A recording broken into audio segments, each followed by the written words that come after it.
আসসালামু আলাইকুম রহমতুল্লাহি ওয়া বারাকাতুহু। সম্মানিত দর্শক, পায়ের আওয়াজ পাওয়া যায়। এই শব্দটি বা এই বাক্যগুলো মানে এই বাক্যটি আমাদের দেশে অত্যন্ত জনপ্রিয় একটি বাক্য। এটি প্রয়াত সব্যসাচী লেখক সৈয়দ শামসুল হক রচিত একটি কাব্য নাটক। পায়ের আওয়াজ পাওয়া যায় কাব্য নাটক। তো পায়ের আওয়াজ পাওয়া যায় বলতে আমরা সাধারণত ইন জেনারেল সেটি বুঝি যে খুব দৃঢ়তার সাথে একটা আওয়াজ, পায়ের আওয়াজ যদি ইতিবাচক অর্থে আপনি ধরেন, তাহলে বিপ্লবীদের পায়ের আওয়াজ। অন্যায় চলে, অবিচার চলে, অনাচার চলে, ঠিক সেই সময় যখন বিপ্লবীরা তারা আওয়াজ তুলে, চল চল চল, ঊর্ধ্ব গগনে বাজে মাদল, এরকম একটা রণসঙ্গীত গেয়ে গেয়ে মার্চ করতে করতে আসে, তখন আমরা গর্ব ভরে বলি পায়ের আওয়াজ পাওয়া যায়। কিন্তু সে পায়ে যখন বুট থাকে এবং এই আওয়াজটি যখন নেতিবাচক অর্থে ধরা হয়, তখন মনে করা হয় যে আমাদের কপাল পুড়তে যাচ্ছে, আমাদের পিঠে চাবুক পড়তে যাচ্ছে। ফলে যখন বুটের আওয়াজ পাওয়া যায়, বুটযুক্ত পায়ের আওয়াজ পাওয়া যায়, তখন ধরে নেওয়া হয় যে একটা মিলিটারি শাসন বা একটা মার্শাল ল অনিবার্য হয়ে যাচ্ছে। তো মোটামুটি পায়ের আওয়াজ বলতে এই দুটো জিনিসকে আমরা বুঝে আসছি। এর বাইরে আমরা যে শব্দগুলো আজকের শিরোনামে ব্যবহার করেছি, সেটা হলো কিসের আওয়াজ পাওয়া যায়। চারিদিকে শুধু ফিসফাস আর বড় বড় দীর্ঘশ্বাস। এই বিষয়টি নিয়ে আলোচনা করব। কাজে এখানে কোনো পায়ের আওয়াজ পাওয়া যাচ্ছে না। আমার প্রশ্ন, আপনি কি কোনো আওয়াজ শুনতে পাচ্ছেন? আপনি কি কোনো আওয়াজ শুনতে পাচ্ছেন? আওয়াজ মিন্স দ্য সাউন্ড। এই পৃথিবীর সবচেয়ে আকর্ষণীয় বস্তু হলো সাউন্ড, রিদম। সেটা যে কোনো ফর্মেই হোক না কেন। যতক্ষণ পর্যন্ত সাউন্ড আছে, এই পৃথিবী ততক্ষণ পর্যন্ত আছে। আর যতক্ষণ পর্যন্ত সাউন্ড থাকবে না কোনো একটা জায়গাতে, সেখানে কোনো প্রাণী বসবাস করতে পারবে না। অর্থাৎ বাতাস না থাকলেই সাউন্ড থাকবে না। যেখানে বাতাস নেই, এরকম একটা ঘরে আপনি জোরে জোরে চিৎকার করেন, আপনার একদম পাশে দাঁড়িয়ে থাকা সেই মানুষটি শুনতে পাবে না। একেবারে কানের কাছে নিয়ে আপনি জোরে চিৎকার করে যদি বলেন বাঁচাও, রুমে যদি বাতাস না থাকে, কেউ শুনতে পাবে না আপনার কথা। কাজেই আপনি বুঝতে পারেন যে সাউন্ড শব্দটি বা সাউন্ড আপনার জন্য কতটা গুরুত্বপূর্ণ। এই পৃথিবী তৈরি হয়েছে সাউন্ড দিয়ে, বিগ ব্যাং। সে বিরাট একটা সিঙ্গার ফুক আমরা যেভাবে বলি, বিজ্ঞান সেটাকে বিগ বাং বলছে। এই একটি শব্দ থেকে একটা যেটিকে বলা ঈশ্বর কণা, ছোট একটি পরমা অণু, সেটি ভেঙে, আপনি তো পদার্থের সবচেয়ে ক্ষুদ্রতম অংশকে বলা হয় অণু, সেই অণু ভেঙে এই মহাবিশ্ব তৈরি হয়েছে। তো বুঝেন যে শব্দ কত প্রবল, যে একটা অণুকে হিমালয় বানিয়ে ফেলেছে। অণুকে না, অণুর লক্ষ লক্ষ ট্রিলিয়ন ট্রিলিয়ন ভাগের এক ভাগ অংশ দিয়ে একটি হিমালয় তৈরি হয়েছে, একটি প্রশান্ত মহাসাগর তৈরি হয়েছে, একটি গ্যালাক্সি নক্ষত্রমণ্ডলী তৈরি হয়েছে ট্রিলিয়ন ট্রিলিয়ন, একটা অণুর ট্রিলিয়ন ট্রিলিয়ন ভাগের এক ভাগ দিয়ে। আবার যখন কম্প্রেসড করা হবে, আল্লাহ যদি চায়, তাহলে সমস্ত তার সৃষ্টিকে আবার সেই একটি অণুর মধ্যে, যেটা ঈশ্বর কণা, সেটার মধ্যে ঢুকিয়ে ফেলতে পারবেন। এই হলো মহাজগতে শব্দের গুরুত্ব। এই পৃথিবী ধ্বংস হয়ে যাবে শব্দের মাধ্যমে। হযরত ইসরাফিল আলাইহিস সালাম সিংহায় ফুঁক দিবেন, বজ্র নিনাদ, এত জোরে শব্দ হবে, সেই শব্দে পৃথিবীর সমস্ত মাধ্যাকর্ষণ মহাকর্ষণ তছনছ হয়ে যাবে। সমস্ত বস্তু তার ওজন হারাবে। বড় বড় পাহাড় পর্বতগুলো তারা তুলোর মতো উঠতে থাকবে, এবং মানুষ, আপনি বুঝেন, যেখানে হিমালয় উঠতে থাকবে তুলার মতো, আপনি আমি কি অবস্থা হবে? ধুলাবালির পর্যায়ে আমরা থাকবো না, কিয়ামত সংঘটিত হয়ে যাবে। তো কাজেই আপনি যখন একটি রাষ্ট্র, একটি সমাজে প্রপার ওয়েতে শব্দ শুনতে পাবেন। ইট মিনস সেই রাষ্ট্রটা জীবিত আছে, বেঁচে আছে, সঠিক ওয়েতে আছে। আমার শুধু প্রশ্ন, আপনি এই রাষ্ট্রে 2026 সনের জুলাই মাসে কি কি শব্দ শুনতে পাচ্ছেন? Is it proper? এগুলো কি সঠিক? এই শব্দগুলো কি আপনাকে আশা জাগাচ্ছে? বা আপনি কি আদৌ কোনো শব্দ শুনতে পাচ্ছেন যে শব্দ আপনাকে বেঁচে থাকার প্রেরণা যোগাচ্ছে? গণতন্ত্রের কোনো ভাষা আপনি শুনতে পাচ্ছেন? গণতন্ত্রের কোনো গান, সঙ্গীত, চিত্রকলা কোনো কিছু আপনার নজরে আসছে?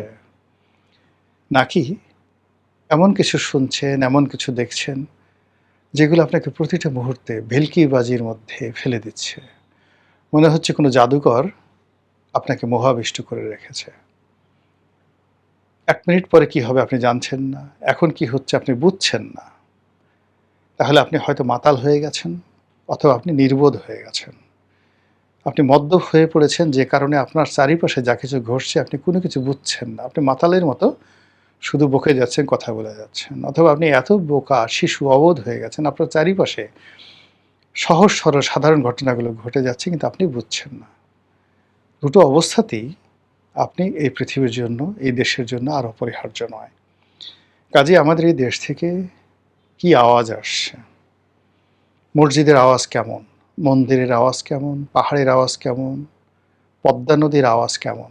যমুনা, ব্রহ্মপুত্রের আওয়াজ কেমন? পাখি কিভাবে গান গাইছে? বাতাস কিভাবে প্রবাহিত হচ্ছে? বৃষ্টি কিভাবে পড়ছে?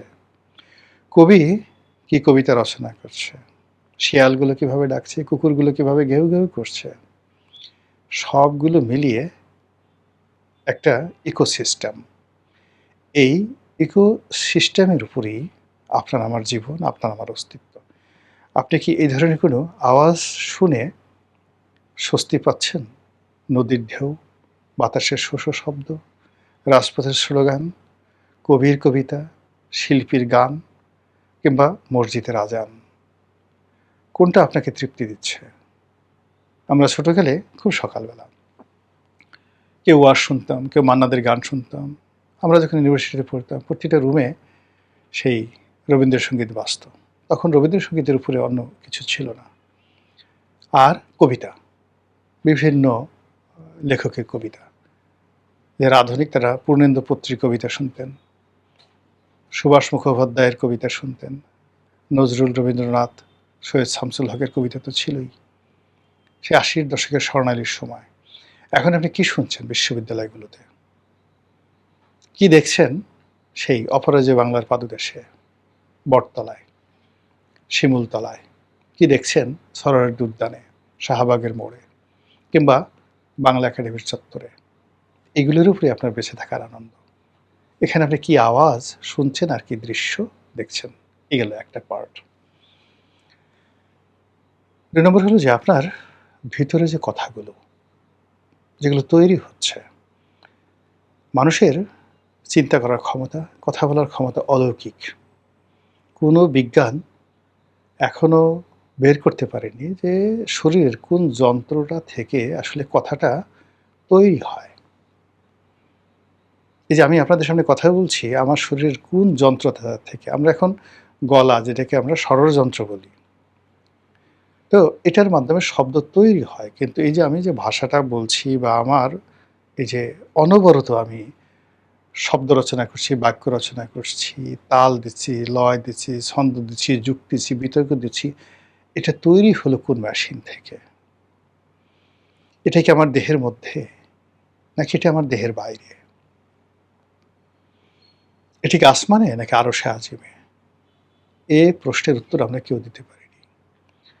ফলে মানুষের যে জবান, এই জবানকে বলা হয় কালাম, অলৌকিক কালাম। এই কালামের যে স্বাভাবিক প্রবাহের উপরে এই পৃথিবীর, এই সমাজের, এই দেশকালের উন্নয়ন নির্ভর করে। কাজে যখন কারো কণ্ঠ রোধ করে দেয়া হয়, কারো জবান বন্ধ করে দেয়া হয়, কিংবা কেউ যে কোনো পরিবেশ পরিস্থিতির কারণে প্রাণ খুলে হাসতে পারে না, প্রাণ খুলে কথা বলতে পারে না, নিজের রাগ উদ্গীরণ করতে পারে না, এমনকি প্রাণ খুলে প্রতিপক্ষকে আক্রমণ করতে পারে না। তখন তার অবস্থা, তার স্বাধীনতা পশুর চাইতেও খারাপ হয়ে যায়। একটা পশু যে শব্দ করতে পারে, সে তার বিরক্তি প্রকাশ করতে পারে স্বাধীনভাবে, সে জোরে একটা চিৎকার দেয়, সে হাসি দেয়, সে আনন্দ প্রকাশ করে, সেটা ছাগল হোক, গরু হোক, ভেড়া হোক, বাঘ হোক, হাতি হোক, সবারই একটা স্বাধীন সত্তা রয়েছে নিজের অনুভূতিকে প্রকাশ করা। আপনি কখনো কোনো গরুকে পিটিয়ে মেরে ফেললেও তার জবান বন্ধ করতে পারবেন না। আপনার ভয়ে কোনো ছাগল, বিড়াল, কুকুর, কাক, চড়াই পাখি, ময়না পাখি, টিয়া পাখি জবান বন্ধ করে দিয়েছে, এরকম কোনো উদাহরণ নেই। একমাত্র মানুষ কারো ভয়ে জবান বন্ধ করে দেয়, অথবা কেউ ভয় দেখিয়ে তার জবান বন্ধ করতে বাধ্য করে। এখন এই জমানাতে আপনার জবানের অবস্থা কি? আপনি কি প্রাণ খুলে সব কথা বলতে পারছেন, না ফিস ফিস করে ফুসফাস করে কথা বলছেন? যদি বলতে পারেন আপনি ভালো আছেন, আর যদি ফিসফাস করে কথা বলতে হয় আপনাকে, তাহলে ওই যে কিসের আওয়াজ পাওয়া যায়, যদি ধরে নিতে হবে আপনি কোনো আওয়াজই পাচ্ছেন না এবং আপনি পতনের অতলান্তে চলে যাচ্ছেন। এবার তৃতীয় প্রসঙ্গে আসি, দীর্ঘশ্বাস। মানুষ কখন দীর্ঘশ্বাস ফেলে? যখন সে নিজেকে আর মানুষ মনে করে না, নিজেকে ব্যর্থ মনে করে, নিজেকে নিয়ে সে আর কোনো স্বপ্ন দেখতে পারে না। সে যখন মনে করে তার শ্রমের মূল্য নেই, সে মনে করে তার পরিশ্রমের কোনো মূল্য নেই, সে মনে করে মানুষ হিসেবে তার যে জন্ম, এই জন্মের কোনো সার্থকতা নেই, সে বেঁচে থাকতে স্বাচ্ছন্দ্য বোধ করে না, মরে যেতেও তার কোনো ইচ্ছা হয় না। এরকম একটা অবস্থাতে সে চারিদিকে যা কিছু দেখে, কোনো কিছুই তাকে তৃপ্তি দেয় না। তার কাছে মনে হয় এটা এরকম হওয়া উচিত ছিল না। তার এক ধরনের ফ্রাস্ট্রেশন নিজের জন্য, যে আমি আমার কাজের জন্য ফলাফল পাচ্ছি না, আমি মানুষ হিসেবে কোনো মূল্যায়ন পাচ্ছি না কারো কাছ থেকে। আমার যেটা প্রাপ্য, আমার শ্রম, আমার অর্থ, আমার বিত্ত, আমার ধন সম্পদ যা কিছু আছে, প্রতিটি জিনিস স্বাধীনভাবে ভোগ করার আমার যে ক্ষমতা, সহজাত মানবিক ক্ষমতা, এই ক্ষমতার পথে আমার বিরাট একটা বাধা তৈরি হয়েছে। তখন নিজের অজান্তে মানুষের মধ্য থেকে একটা দীর্ঘশ্বাস বের হয়ে আসে। যখন দীর্ঘশ্বাস বের হয়, ধরে নিতে হবে যে সমাজে, যে রাষ্ট্রে নাগরিকদের এরকম দীর্ঘশ্বাস বেশি হয়, ওই সমাজের সব কিছু কার্বন ডাই অক্সাইড বলা হবে না, কার্বন মনোঅক্সাইড, মানে কার্বন ডাই অক্সাইড বিষাক্ত, এর মধ্যে পড়লে আপনি মরে যাবেন, আর মনোঅক্সাইড আরও বিষাক্ত। তো মানুষের দীর্ঘশ্বাস একটা সমাজকে, একটা রাষ্ট্রকে, একটা দেশকে, একটা জনপদকে কার্বন মনোঅক্সাইডে পরিপূর্ণ করে তোলে। সেখানে কেউ বাঁচতে পারে না, না বৃক্ষ, না লতা, না ফুল, না ফল, না পাখি, সব কিছু তছনছ হয়ে যায়।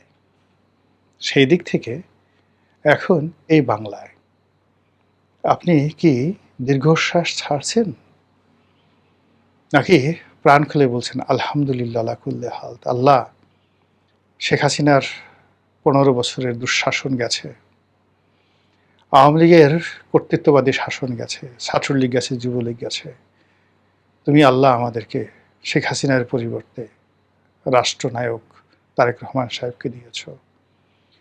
তুমি আমাদেরকে বিশ্ববিজয়ী নোবেল লরিয়েট ডক্টর মোহাম্মদ ইউনূসকে দিয়েছ। আলহামদুলিল্লাহ, চোখের পানি ফেলে দেন। আল্লাহ, তোমার দরবারে শুকরিয়া। আল্লাহ, ছাত্রলীগ গেছে, আমরা সমন্বয়কদেরকে পেয়েছি। হে আল্লাহ, তুমি কত ভালো, বলে আপনি চোখের পানি ফেলে দেন। আমি এই যে এদেরকে পেয়েছি, একটু ওমরা করে আসি। এত শান্তিতে এরা আমাদেরকে রেখেছে। একসময় আমাদেরকে রামদা দিয়ে ভয় দেখাতো, এখন এরা আমাদেরকে কত সুন্দর আদর করে, চুমো দেয়, আমাদেরকে জড়িয়ে ধরে, আমাদের হাতকে শক্তিশালী করে, প্রতিটা মুহূর্তে আমাদের বেঁচে থাকার প্রেরণা যোগায়। এদের দেখলে আমাদের চোখের পাতা শীতল হয়ে যায়, আমাদের সমস্ত ক্লান্তি দূর হয়ে যায়, আমরা আবেগে ঘুমিয়ে পড়তে চাই। আপনি কি এরকম হচ্ছে? যদি হয়ে থাকে আলহামদুলিল্লাহ, আর যদি আপনার দীর্ঘশ্বাস আসে, তাহলে শুধুমাত্র আপনি নিজে যে বিপদে পড়বেন তা নয়। আপনার সঙ্গে আমরা সবাই ২-৪ জন এখনো যারা খুব আনন্দ ফুর্তিতে লাফালাফি আমরা করছি, আমরাও বিপদে পড়ব। মহান আল্লাহ আমাদের সবাইকে হেদায়েত দান করুন এবং হেফাজত করুন। আসসালামু আলাইকুম ওয়া রাহমাতুল্লাহি ওয়া বারাকাতুহু।